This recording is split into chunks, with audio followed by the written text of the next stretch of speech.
ያልሰማችሁት እንጂ ያልሆነ ነገር በመድር ላይ የለም። ብዙ ነገር በመድር ላይ ሆኗል። ምድር ብዙ ነገር አስተናግዳለች። ስለዚህ አንድ ማወቅ የሚጠበቅባችሁ እናንተ ከስኬት ወደ ኋላ ያስቀራችሁ ደስተኛ እንዳትሆኑ ያደረጋችሁ ነገር የገዛ ምርጫችሁና የገዛ ውሳኔያችሁ እንደሆነ ማወቅ በጣም ተገቢ ነው። በአንድ ወቅት እንደዚህ ሆነ። አንድ ጀልባ ቀዛፊ የነበረ ልጅ አብሮ አደግ ጓደኛው የሀገሩ ጠቅላይ ሚኒስተር ሆነ። ከንጉሱ ቀጥሎ ያለ ጠቅላይ ሚኒስተር ሲሆን እሱ ከኔ በምን ተለይቶ ነው ጠቅላይ ሚኒስተር የሆነው? እኔ ከሱ በምን አንሳለሁ? በምን ባንስ ነው እያለ በጣም ሁሉ ጊዜ ጥያቄ ይጠይቃል። እና አንድ ጊዜ ንጉሱ ካቢኔዎቹን ሁሉ ይዞ ለስብሰባ ወንዝ መሻገር ባህር መሻገር ነበረበትና ለመሻገር የዚህ ባለ ጀልባ ይጠቀማል ማለት ነው። ካቢኔዎቹን ይዞ ጀልባውን ይጠቀማል እና ንጉሱ ተመልክቶታል። ያው የሱ ጓደኛ ጠቅላይ ሚኒስተር የሆነውም አብሯቸው አለ። እይታው ደስ አላለውም ንጉሱና ውስጡ ጥያቄ እንዳለ ገብቶታል። እሱ ከኔ በምን ቢለይ ነው? ከኔ በምን ቢሻል ነው ብላችሁ አታውቁም? እሱ ከኔ በምን ቢሻል ነው እንደዚህ ሰክሰስፉል የሆነው? በገንዘብ በመንፈሳዊ ሕይወት በብዙ ጉዳይ ጓደኞቻችን ማለት ነው ገብቶታል ንጉሱ።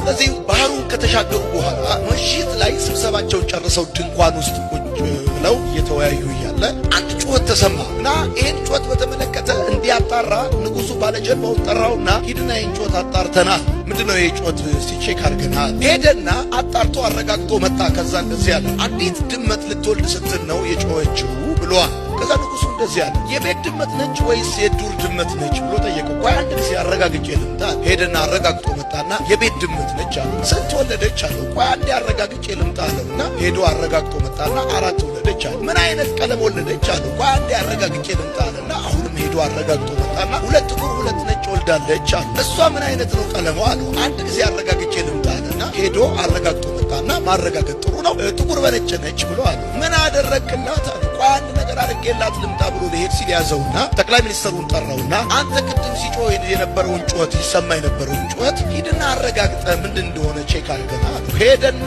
ትንሽ ቆይቶ መጣ። ከዛ እንደዚያ ንጉሥ አለ አቤት የቅድሙ ጩኸት አንዲት የቤት ድመት 4 ግልገሎች ስትወልድ የጮኸችው ጩኸት ሲሆን የግልገሎቹ ቀለም 2 ጥቁር 2 ነጭ ነው። የእሷ ደግሞ ጥቁር በነጭ ነች። አጥረንላት ሌላ እንዳይተናኮላት ለልጆቿም ወተት ሰጥተናል፣ ለእሷ ምግብ አቅርበናል ብሎ አለ። አየህ አለ አንተ 40 ጊዜ ተመላልሰ ያላየኸውን ያልወሰንከውን ያላደረከውን ነገር እሱ በአንድ ጊዜ ሄዶ ትልልቅ ለውጥ ያመጡ ጓደኞቻችሁ ከእናንተ በጣም አስገራሚ ውሳኔ የወሰኑ አስገራሚ እይታ ያላቸው መሆናቸው ትልልቅ ደረጃ ላይ የደረሱ ሰዎች ማለት ነው። ወዳጆቼ በጣም ብዙ ዓመት ትምህርት ቤት ተመላልሳችኋል። በጣም ብዙ ዓመት ቤተክርስቲያን ተመላልሳችኋል። በጣም ብዙ ዓመት ብዙ ቦታዎች ተመላልሳችኋል። እና እናንተ ተመላልሳችሁ ጫማችሁን የመጨረስ ያህል ተመላልሳችሁ ስታበቁ ያልሰራችሁትን ያላደረጋችሁትን ያላመጣችሁትን ውጤት ሌሎች ሰዎች በአንድ ዙር በአንድ ጊዜ የሆነ ውጤት ሲያመጡ ስትመለከቱ ማወቅ ያለባችሁ ነገር ምንድነው መሰላችሁ? በህይወታቸው አስገራሚ ለውጥ ያመጡ ሰዎች ካያችሁ አስገራሚ ውሳኔ መወሰን የቻሉ ናቸው። አስገራሚ ለውጥ ያመጡ ሰዎች